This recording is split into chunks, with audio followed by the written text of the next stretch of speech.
Como bien se dijo, segunda de Samuel, capítulo 23, versos 1 al 7. En lo personal, esta es una de las joyas escondidas dentro de las Escrituras. Es un salmo en cierto sentido, y es una porción que personalmente me cuesta leer sin estremecerme. Me cuesta leer sin que me emocione profundamente. Es de una riqueza impresionante. Son las últimas palabras de David. Vamos a hablar de Samuel. Hablar de Samuel es hablar de David, prácticamente. Y dice de la siguiente manera: estas son las palabras postreras de David. Dijo David, hijo de Isaí, dijo aquel varón que fue levantado en alto, el ungido del Dios de Jacob, el dulce cantor de Israel. Y aquí vienen las palabras: el Espíritu de Jehová ha hablado por mí, y su palabra ha estado en mi lengua. El Dios de Israel ha dicho, me habló la roca de Israel.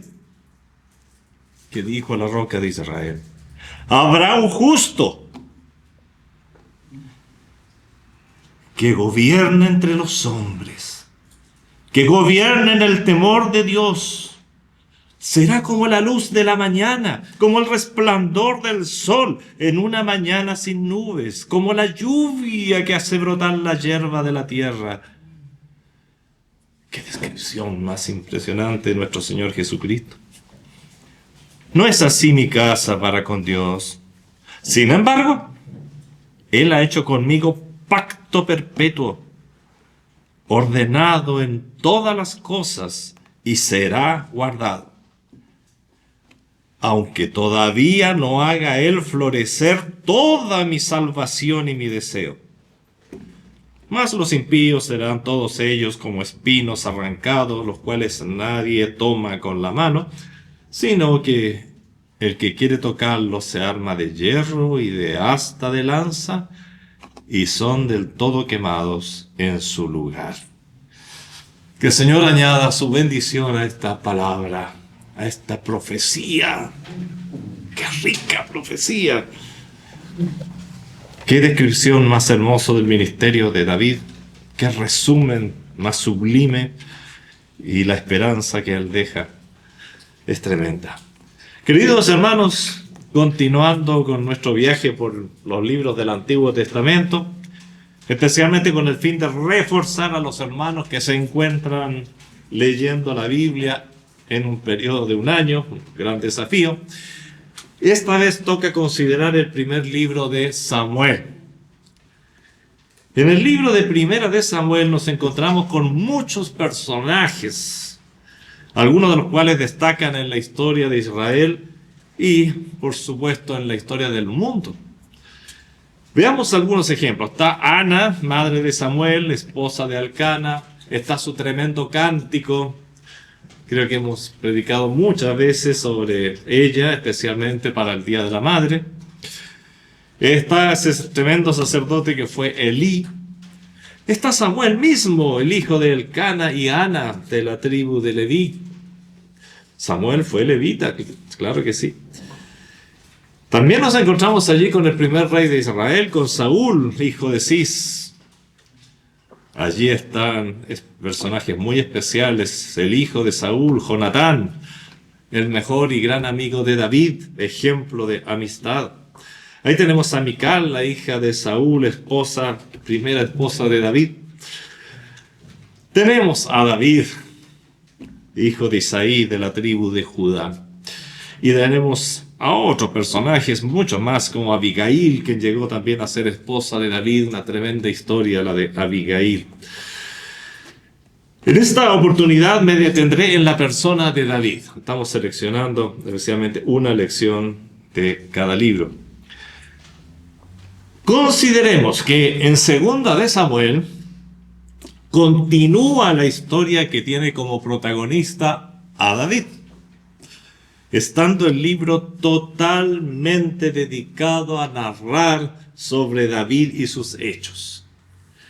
En el libro de Primera de Reyes, seguimos adelante, continúa la historia de la vida de David, hasta que en el capítulo 2 se nos relata sobre la muerte de David. Consideremos entonces lo siguiente.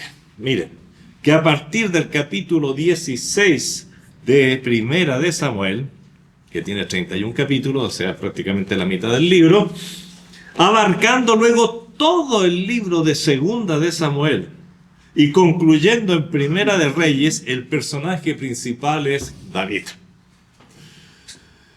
Obviamente que se vuelve a recapitular y a ahondar sobre su vida y se dan nuevos hechos de su vida en Primera de Crónicas. A partir del capítulo 11 y hasta el final del libro de Primera de Crónicas, el capítulo 29, seguimos con David. Podemos decir, además, que gran parte del libro de los Salmos fue escrito por David.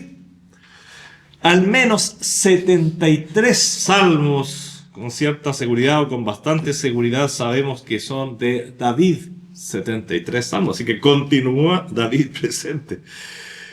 Y hay otros que también pudieran serlo. Por otra parte, en segunda de Samuel también hay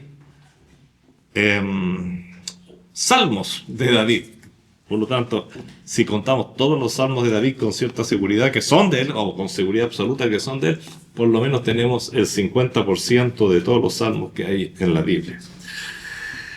Por otra parte, como si fuera poco, tenemos libros muy destacados como el libro de Ruth. ¿Y quién es Ruth? Nos cuenta sobre quién fue la tatarabuela de David. Y por último, el nombre de David está tremendamente asociado, y en Apocalipsis lo volvemos a encontrar, con todo lo que es el reino milenial. Resulta evidente, por lo tanto, que dada la gran extensión de la Biblia que habla de David y sobre David, sus obras, además de sus propios escritos inspirados, como él mismo lo reconoce al final de su tiempo, como el Señor ha hablado a través de él, bueno, se debe entender que David es alguien no solo importante, sino extremadamente importante para Dios. Mira, algunas experiencias numéricas. Hay personajes muy importantes en las Escrituras. Está, por ejemplo, en la persona de Adán. Se habla mucho de Adán a través de las Escrituras, Jesucristo mismo. Y bueno, en el Nuevo Testamento lo tenemos muchas veces. Y si tú consideras todas las veces que está el nombre de Adán en la Biblia, vas a descubrir que está 24 veces, con toda la importancia que tiene. 24 veces. Podemos considerar a Gedeón. Hay varios capítulos que hablan de él y es recordado nuevamente en el Nuevo Testamento. Y bueno, Gedeón está considerado a través del Antiguo y Nuevo Testamento al menos 46 veces. Bueno, incluso más que Adán, es impresionante. Pero ¿sabes cuántas veces se encuentra el nombre de David en las Escrituras? 982 veces. 982 veces. 928 veces en el Antiguo Testamento y 54 en el Nuevo Testamento. Bueno, eso también nos indica la importancia del personaje. También debemos tener presente otras cosas que involucran a David en el cuadro bíblico y que lo hacen tremendamente importante. Por ejemplo, el séptimo pacto mayor de la Biblia. El séptimo pacto, de los 8 pactos mayores, el séptimo pacto mayor fue hecho con David. Se le conoce por eso como el pacto davídico. Se encuentra en 2 Samuel 7, 16, 19. Y en este pacto se promete un trono eterno a su posteridad. 2 Samuel 7, 16 resume un poco esto. Y será afirmada tu casa, le dice el Señor a David, y tu reino para siempre delante de tu rostro, y tu trono estable eternamente. Así que vaya que es importante, ¿no? ahí tenemos el reino milenial, que viene en el futuro. Un pacto que aún no se ha cumplido en plenitud, se ha cumplido parcialmente en la persona del Señor Jesucristo, y luego, más adelante, será el pacto plenamente cumplido. Por eso esperamos el reino milenial. Aquí recordemos que David es el rey del cual desciende ese rey llamado Jesús, el legítimo heredero al trono hasta hoy. Así es, de David desciende José y de David desciende María. De su hijo Salomón, el gran rey Salomón, desciende José, por esa línea. Y de otro hijo de David, de Natán, desciende María. Por ello, el malévolo rey Herodes, cuando supo que había nacido Jesús, intentó matarlo, eliminando a todos los niños nacidos en Belén, por lo menos que tenían 2 años. Pues sabía que si había un rey que debía estar sobre Israel, ese era Jesús de Nazaret, hijo de los príncipes José y la princesa María. Recordemos que el Señor Jesús recibió un nombre muy característico con el que fue conocido, incluso con el que es presentado en el libro más legal o más formal desde el punto de vista de la legalidad en Israel, y ese es Mateo, ¿no es cierto? Porque Mateo presenta a nuestro Señor como el Rey y el reino. Es el libro del reino, es el libro del Rey. ¿Y cómo empieza Mateo? Mira, libro de la genealogía de Jesucristo, hijo de David. Ahí empezamos. Hijo de David. Esa es la tremenda relación. La tremenda relación. Es luego de Mateo 9:27, 15:22, 20:31. Jesús, hijo de David, ten misericordia de nosotros, ¿se acuerdan? Hijo de David. Ese es el hijo más importante de David, de su descendencia. Bien, esto es previo a la introducción, ahora la introducción. Con el libro de Samuel comienza el relato de una nueva etapa en la historia de la redención. Quiero que amen estos libros, amen el libro de Samuel, los libros de Samuel. Y digo nueva etapa, pues la historia de la redención la comenzamos a ver al principio del libro de Génesis. Génesis 3:15, Génesis 3:21. Pero si somos un poquitito más acuciosos, más analíticos, vamos a descubrir que el plan de salvación comienza desde antes de la creación del mundo, como lo dice Pedro, que el Señor ya de alguna manera tomó su cruz aún antes de hacer el mundo, sabiendo que el hombre le iba a fallar, porque para Dios no hay sorpresas. Así que aquí empezamos una nueva etapa, por eso es muy importante el libro de Samuel.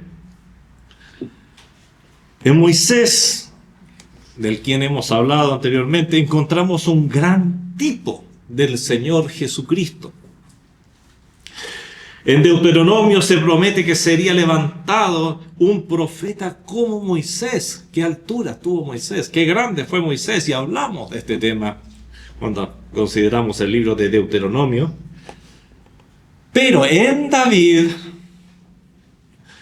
¿qué sucede con David? Encontramos no solo un tipo de Cristo, sino uno que fue antepasado, el antepasado más significativo de Cristo, y con el que se inicia la dinastía davídica, o el linaje davídico del cual el Señor Jesucristo es el representante más importante. Por su parte, David, al igual que Moisés, ejerció la labor de profeta. ¿Qué profeta? Hay que ver los salmos solamente. Realizó funciones sacerdotales, y eso que no era de la tribu de Leví, era de la tribu de Judá. Y fue, por supuesto, rey con todas las funciones que implicaba una monarquía con poderes absolutos. Podríamos decir una monarquía absolutista. Funciones legislativas, funciones judiciales, funciones militares, funciones ejecutivas y lo que no ejercían, pero sí ejercían muchos reyes, pero malamente, funciones espirituales. David fue un verdadero sacerdote sobre su pueblo como rey. Llevó y motivó al pueblo a seguir al Señor. Fue ejemplo. Y claro, hubieron instancias en que fue mal ejemplo también, pero no era Dios, era hombre.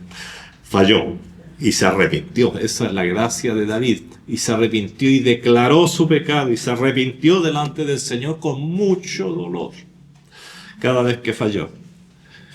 Entremos entonces a considerar la tremenda figura de David a partir del libro de Primera de Samuel.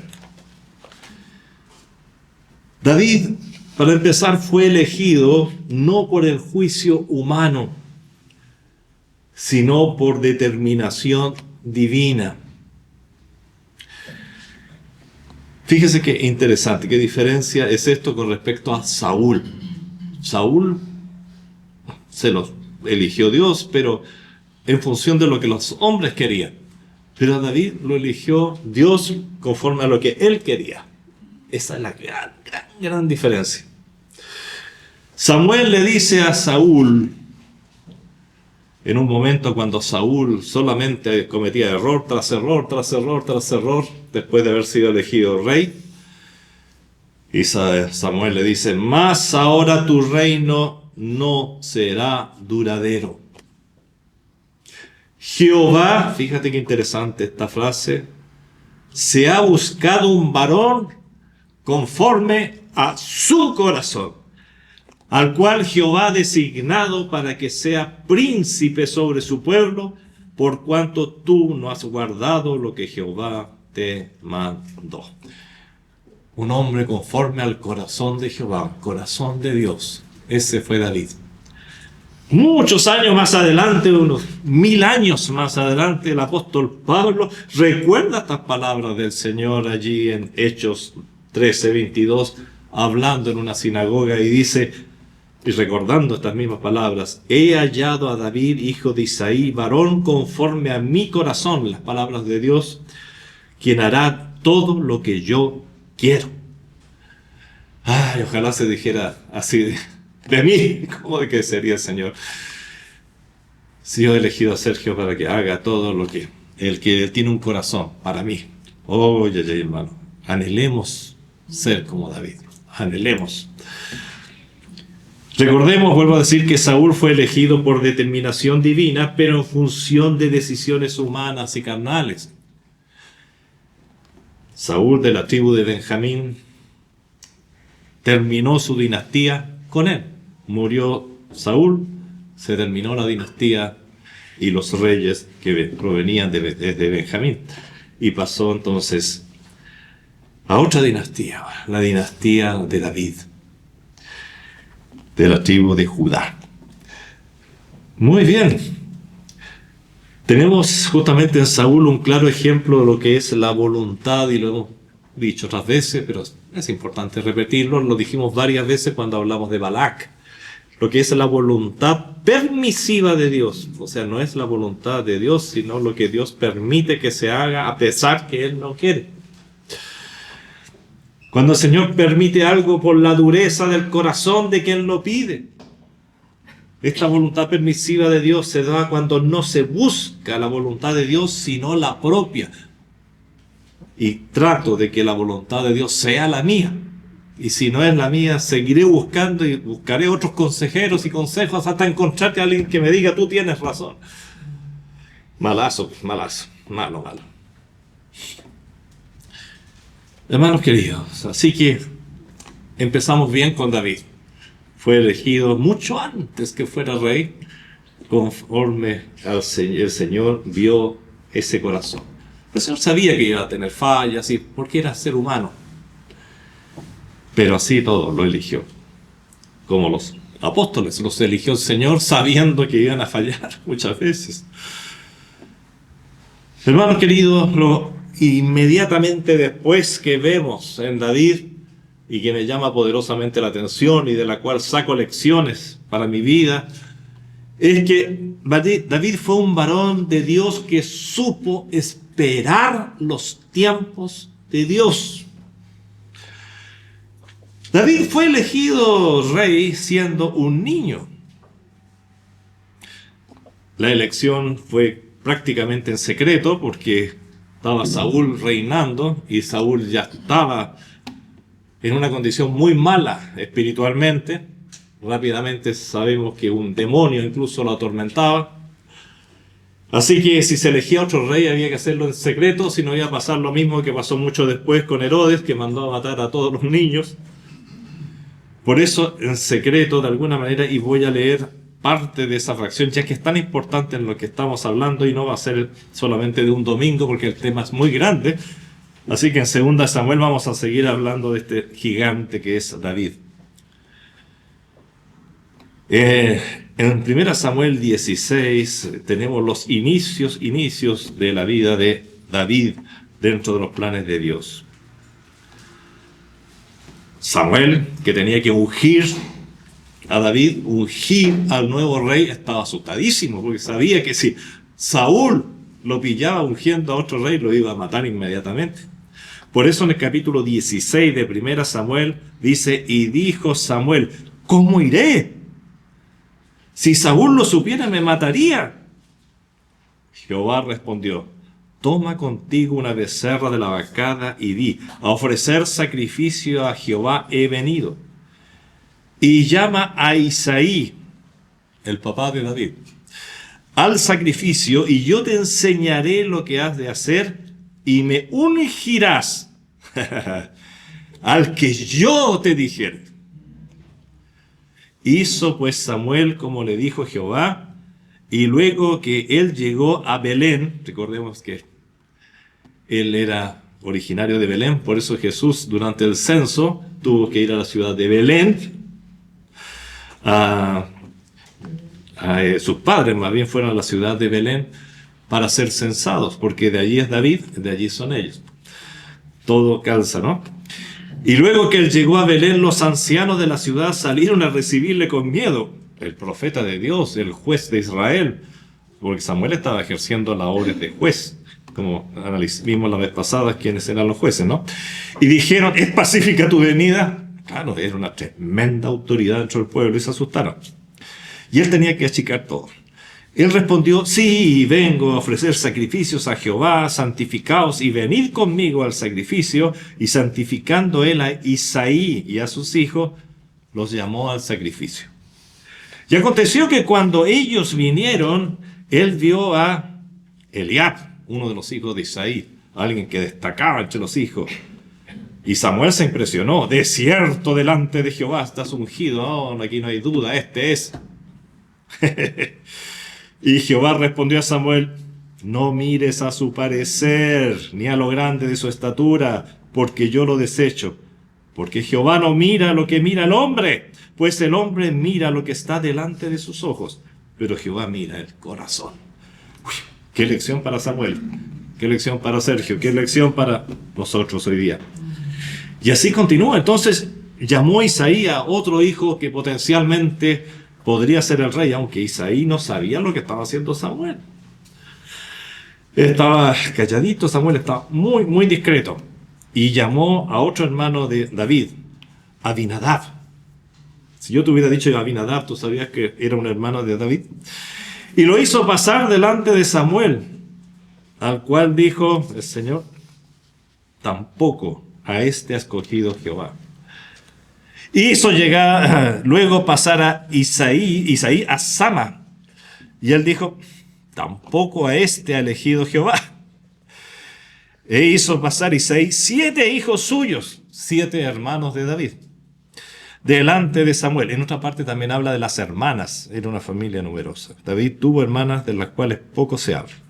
E hizo pasar Isaí 7 hijos suyos delante de Samuel, pero Samuel dijo a Isaí: Jehová no ha elegido a estos. Entonces dijo Samuel a Isaí: ¿son estos todos tus hijos? Y él respondió: no, sí queda aún el menor que apacienta las ovejas. El cabro chico. Y dijo Samuel a Isaí: envía por él, porque no nos sentaremos a la mesa hasta que él venga aquí. Envió pues por él y le hizo entrar. Y era rubio, hermoso de ojos y de buen parecer. Entonces Jehová dijo: levántate y úngelo, porque este es. Y Samuel tomó el cuerno de aceite y lo ungió en medio de sus hermanos. Y desde aquel día en adelante el Espíritu de Jehová vino sobre David. ¿Y qué pasó con Samuel? Se levantó luego Samuel y se volvió a Ramá a esconder. Vale. Ay, Diosito. Bueno, es emocionante este momento tan especial en que David es ungido. No nombrado rey, no, pero ungido, ya preparado, ya separado y ungido fundamentalmente en el sentido desde que ese momento el Espíritu Santo de Dios comenzó a conformarlo, a trabajar en él. Y aquí viene lo que decía adelante en el título de este punto: el varón de Dios que supo esperar los tiempos de Dios. David fue elegido rey siendo niño, porque era el menor, el que no servía para otras labores de casa o no se usaba para otras labores, sino que se mandaba a cuidar las ovejas. Era niño. Y debió pasar muchos años esperando el momento preciso en el que Dios lo levantaría sobre el trono de Israel. Señora, no siempre hace todas las cosas al mismo tiempo. Estás elegido, vas a ir siendo formado y va a llegar un momento en que te voy a levantar sobre todo Israel y vas a ser coronado. David fue ungido por Dios en su temprana edad, temprana juventud, niñez, momento en el cual fue marcado para cumplir una función muy especial. Dice la palabra que desde aquel día, y vuelvo a leer, en adelante el Espíritu de Jehová vino sobre David. No obstante, el rey en ejercicio aún era Saúl. Recordemos que estamos en el Antiguo Testamento, tiempo en el cual el Espíritu Santo no quedaba con los justos, sino que venía sobre ellos para ejecutar alguna acción, para inspirar, para dar poder, para dar un don. Y vino el Espíritu sobre Gedeón e hizo esto. Y vino el Espíritu sobre Sansón. No quedaba. Venía para que realizaran acciones. David gozó tanto la presencia del Espíritu Santo, y este es uno de los grandes secretos de David. Aprendió a gozar la presencia del Espíritu Santo, lo valorizó tanto que procuró estar en paz con Dios, arrepintiéndose de sus pecados. Y llegó a decir en un momento cuando había pecado fuertemente: no me eches de delante de ti, no quites de mí tu Santo Espíritu. En el Salmo 51:11. No era que el Señor lo iba a matar, sino que tenía temor que el Espíritu se alejara, ese Espíritu tan querido que lo inspiraba justamente a escribir los salmos, con el que aprendía las maravillas y secretos de Dios, con el que sin el cual ya no podía vivir. David valorizaba mucho la presencia del Espíritu Santo en su vida. Un verdadero cristiano, alguien que ha nacido bajo la gracia, bajo el nuevo pacto, hermanos queridos, tiene la presencia del Espíritu Santo en cada momento de su vida. Esa es nuestra gran diferencia con David. Tenemos un privilegio superior al que tuvo David. El Espíritu Santo está siempre en tu corazón. El problema no es del Espíritu Santo, es tuyo, es mío, es de Sergio. ¿Qué hago con el Espíritu Santo? ¿Dónde lo tengo? ¿Cómo lo tengo? Entristecido, alternativa que nos da la Escritura. Apagado, otra alternativa que nos da las mismas Escrituras. ¿Qué has hecho? ¿Qué estás haciendo con el Espíritu Santo? ¿Por qué no gozas el Evangelio? ¿Por qué esa vida espiritual miserable de pordiosero en vez de tener una vida espiritual rica? David tenía y gozaba del Espíritu Santo que venía y aprovechaba. Nosotros lo tenemos siempre, hermanos. ¡Qué bárbaros! ¡Qué acusación! Va a ser un día Dios contra sus propios hijos. ¿Qué hiciste con el Espíritu que dejé contigo? para que te formara, para que te guiara, para que te cuidara, para que intercediera por ti, etcétera, etcétera. Bueno, todo esto ocurre con David y más adelante, ya con 30 años, 2 Samuel 5:4 lo dice así, fue ungido con el fin de nombrarlo oficialmente rey de Israel. Así que desde su niñez hasta que tuvo 30 años, él estuvo esperando su momento. Notemos que hubo muchos años entre el momento en que fue marcado por el ungimiento hasta que fue llamado para ser rey. En ese intertanto, David tuvo que soportar muchas pruebas, muchas humillaciones, muchas persecuciones. Tuvo que huir, ocultar su identidad, vivir escondido. Oye, ¿conoce el ungido de Dios? Sí. ¿Quién te dijo que ser ungido de Dios significa evangelio de la prosperidad? ¿Quién te mintió? No, ser cristiano, ser ungido, significa andar en los caminos del Señor. Y los caminos del Señor fueron duros. Fue perseguido por el rey al cual él honraba. Tuvo que dejar atrás a su mujer, a Mical, la cual después se la dieron a otro hombre incluso. ¡Qué humillaciones! ¡Qué rabias! ¡Qué frustraciones! Tuvo que procurar que su familia no fuese dañada por Saúl, incluso la mandó a Moab a vivir. Y él mismo, aunque parezca increíble, tuvo que ir a vivir a tierra de filisteos, donde casi pierde la vida. Oye, pero las pasó todas, como decimos nosotros. Fíjate que solamente como anécdota, porque es una de las anécdotas que en la cual uno dice, pero esto ya es el colmo. En una ocasión tuvo que hacerse pasar por loco para salvarse. Nos relata en Primera de Samuel, nuestro libro, capítulo 21, que estando él en la ciudad filistea de Gat, dijo, aquí no me pilla Saúl. Y resulta que algunos filisteos dijeron, ese es David. Ahí reinaba Aquis. Y fue, como decía, reconocido. ¿Y qué dice? No vamos a entrar en grandes detalles, pero 1 Samuel 21:13, porque sé que tú lo vas a leer en tu casa. Dice que David cambió su manera de comportarse delante de ellos cuando dijeron, no, si ese es David. Entonces, tengo que escapar de esto, dijo. Y se fingió loco entre ellos, lo dice la Biblia. Y escribía en las portadas de las puertas, como totalmente ido, y dejó a correr saliva por su barba. Oye, ¿es el ungido de Dios? Hermanos, podemos pasarlas muy mal. El libro de Hebreos nos habla de una larga lista de héroes y dice cómo esos héroes andaban por el mundo, huyendo, escondiéndose. En el mundo, dice el Señor Jesucristo, tendréis aflicción. Pero descuida, yo he vencido al mundo.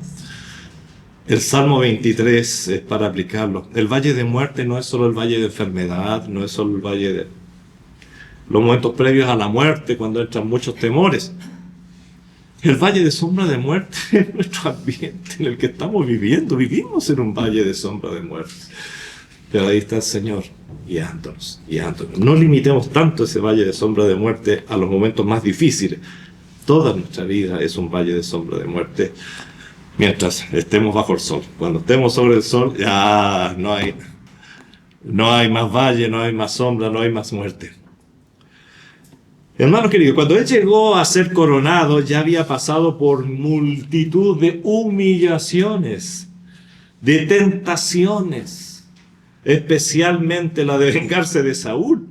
¡Qué tentación más grande! Pues la vida del rey estuvo en sus manos más de una vez y podría haberlo matado y haber terminado su pesadilla y haber sido nombrado rey. Pero él esperaba los tiempos de Dios. Este es el punto principal aquí, esa es la idea. Él esperaba los tiempos de Dios. No lo mató, no mató a Saúl por temor a Dios, y Saúl lo supo. Y Saúl trató de traerlo hacia sí nuevamente, pero David era manso, pero no menso. Le dijo, está bien, Saúl, te quiero mucho, no te voy a matar, te respeto, eres bien, pero voy a estar lejito de ti. Hay que ser sabios, hermano. Hay que ser sabios, no hay que ser tontos.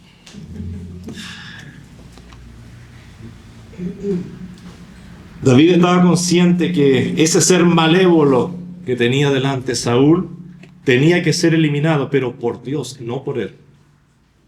No por él. Esto me hace pensar en nuestra vida como redimidos. Un día Cristo nos salvó, nos selló, el Espíritu Santo vino a morar en nosotros. Bueno, se parece un poco al inicio de la vida de David, ¿no? Y vino el Espíritu y venía sobre él. Y se constituyó en nosotros algo más, se constituyó en un sello. Para que algo sea sello tiene que permanecer en uno. Por eso el Espíritu Santo está todos los días desde que conociste a Cristo como Salvador. Si no lo has conocido todavía como Salvador, no está contigo. O sea, aclaro eso. Pero si lo has conocido como Salvador, si has renacido, si has visto en Cristo a tu Redentor y has sido redimido, entonces el Espíritu Santo está en tu vida trabajando. Y podemos recordar las palabras a los colosenses, cuando el apóstol Pablo les dice, poned la mira en las cosas de arriba, no en las de la tierra, porque habéis muerto y vuestra vida está escondida con Cristo en Dios. Qué lindo es ese versículo. Cuando Cristo vuestra vida se manifieste, entonces vosotros también seréis manifestados con Él en gloria. Colosenses 3, 2, 4. Es un poco lo que pasa con David. Tú has sido ungido, tú eres de Dios, tú vas a cumplir los propósitos de Dios para con Israel y mucho, mucho más para el mundo entero. Eres muy importante, pero por el momento tu vida está escondida en cuevas aquí y allá. Pero llegará el momento en que tu vida va a ser manifestada y vas a ser el rey más importante que haya tenido Israel. Juan les recuerda a los hermanos en su primera carta, amados, ahora somos hijos de Dios, claro que sí. Y mira lo que viene ahora. Y aún no se ha manifestado lo que hemos de ser. Hay mucho más.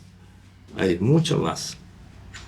Pero sabemos que cuando Él se manifieste, seremos semejantes a Él, porque le veremos tal como Él es. Bueno, y todo aquel que tiene esta esperanza en Él se purifica a sí mismo, así como Él es puro. Qué hermoso. Qué maravilla lo que viene. Hermanos, hay muchas maravillas por delante. Lo hemos dicho antes y no es un eslogan, no quiero que se transforme jamás en eslogan porque es una de las realidades, una de las verdades más maravillosas de nuestra vida. Lo mejor de tu vida está adelante. Siempre tenemos la tendencia a recordar nuestra niñez, que fueron momentos lindos, haya sido pobres, ricas, sin importar, la niñez es algo lindo, es algo hermoso, lo recuerdo y hasta el día de hoy sueño con episodios de mi niñez. Es algo hermoso, pero debo recordar permanentemente que lo mejor está adelante. No es nada las bendiciones que puedas recibir ahora comparadas con las que vienen. Eso es una gran verdad, y David lo sabía y David supo esperar. ¡Qué ejemplo para mí! ¿Qué ejemplo debiera ser para todo cristiano? Y solamente vamos a ver un puntito más, como podemos entender, dada la gran extensión y los grandes ejemplos que salen de David, fácilmente podríamos hablar un año entero solamente de él. Él fue también un rey guerrero y paladín de justicia. Como paladín de los ejércitos de Israel, venció al paladín filisteo dando la victoria a Israel. Y ahí viene uno de los episodios normalmente más conocidos de David, aun cuando ese mismo episodio normalmente no es muy conocido, sino que es solamente el núcleo, cuando David enfrenta al gigante Goliat. El paladín de los ejércitos filisteos había dicho, venga alguien a pelear conmigo. Si me gana, nosotros seremos sus siervos. Pero si yo gano, ustedes serán nuestros siervos. Y salía y se pavoneaba y nadie se atrevía. Hasta que aparece este niño chico, que nadie daba nada por él. Incluso Saúl le dice, yo voy a pelear con él. Ponte por lo menos la armadura. Se puso la armadura y no podía ni moverse el pobre David. Si nunca había usado armadura, eran pesadísimas, etc. Se la sacó toda. Tomó su palito con el que cuidaba sus ovejas, guiaba a sus ovejas, tomó su onda con la que protegía a sus ovejas, con la que él dijo, yo he matado leones, he matado zorros, cuidando a mis ovejas. De filisteo incircunciso, ¿Qué se viene a meter con el ejército de Dios? Déjenmelo a mí. Yo pelearé con el Señor. Y es así que David enfrenta como paladín, es decir, como representante de todo Israel y los ejércitos de Israel, y bastó una piedra para derribar a ese enemigo. Rápidamente, para terminar la obra, acude hasta donde está el cuerpo caído y corta su cabeza, con lo cual todos los filisteos, miren que como cumplen su palabra, si cae el paladín de los filisteos, nosotros les serviremos. ¿Qué serviremos? Salieron arrancando. No dijeron, no, ha muerto nuestro paladín, ahora nosotros estamos al servicio de ustedes. No, mentirosos grandes. Simplemente salieron arrancando y bueno, y fueron perseguidos por los ejércitos de Israel y totalmente vencidos. Y esto nos hace recordar, porque en David siempre vamos a tener un tipo de Cristo. Nuestro Señor Jesucristo venció por nosotros, así como David venció por Israel. Nuestro Señor Jesucristo venció por nosotros. ¿A qué venció? ¿A qué gigante?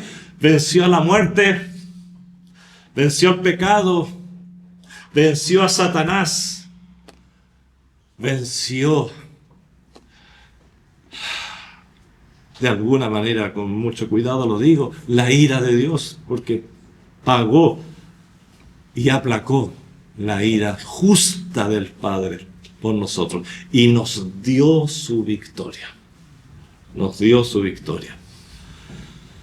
David, como guerrero, después peleó y venció en batalla. Dice que él salía y entraba en Israel con los ejércitos y cada vez salía, vencía, volvía con triunfo. Salía, vencía, volvía con triunfo. Así nuestro Señor vencerá las huestes enemigas, concluyendo con la batalla de Armagedón. ¿Qué proyecciones tiene cada una de estas cosas, mi hermano? Y luego del milenio vencerá a los últimos rebeldes que tratarán de arrebatarle el reino aún en esas circunstancias y después de esa experiencia. David, en conclusión, es una persona que no solo presentó al Mesías con una claridad excepcional, revelándonos incluso, y esto es lo impactante, lo que a uno lo conmueve hasta las lágrimas cuando lee los salmos, porque ahí vemos el sentir de Cristo antes de su encarnación. He aquí vengo, en el rollo está escrito de mí para hacer tu voluntad. Sacrificios no quisiste, pero eso es antes de la encarnación. Y David nos presenta ese sentimiento, ese pensamiento de Cristo. Su sentimiento mientras colgaba de la cruz del Calvario. Perros me han rodeado, puedo contar mis huesos, mi lengua se pega a mi paladar. Lo que el Señor sentía y pensaba cuando estaba en la cruz, David lo dijo mucho antes. Es tremendo, David, hermanos queridos, es tremendo lo que el Espíritu Santo hizo con David. Bueno, también nos habla del triunfo obtenido sobre esa cruz y de las delicias eternas que se asocian a ese triunfo magnífico. Aprendamos de este dulce cantor de Israel, pero no por ser un dulce cantor fue menos varón, menos hombre, menos aguerrido, menos sufrido. Y procuremos ser igual que él, personas conforme al corazón de Dios que hacen su voluntad. En el Salmo 40, un salmo de David, él expresa las siguientes palabras del Señor, como si fueran propias. Ahí es David hablando, pero vemos la segunda figura que está interpretando, está hablando como si fuera el mismo Señor Jesucristo. El hacer tu voluntad, Dios mío, me ha agradado. Y tu ley está en medio de mi corazón. Salmo 48. Que esta sea nuestra realidad también. Padre Celestial, te doy gracias por este gigante, Señor, que levantaste, por este hombre, Señor, que nos enseña tantas cosas, Señor. Señor, ayúdanos a empaparnos, Señor, de estas verdades, de estas lecciones que nacen de este gigante, Señor, espiritual que fue David, el dulce cantor de Israel. Padre, por favor, ayúdanos a esperar los tiempos tuyos, Señor, como David aprendió a esperar. Ayúdanos, Padre Celestial, a descansar en la victoria que tú has tenido por nosotros, Señor, como Israel pudo descansar en las victorias de David. Señor, ayúdanos para tener un corazón agradable ante tus ojos todos los días de nuestra vida. En el nombre de Jesús. Amén.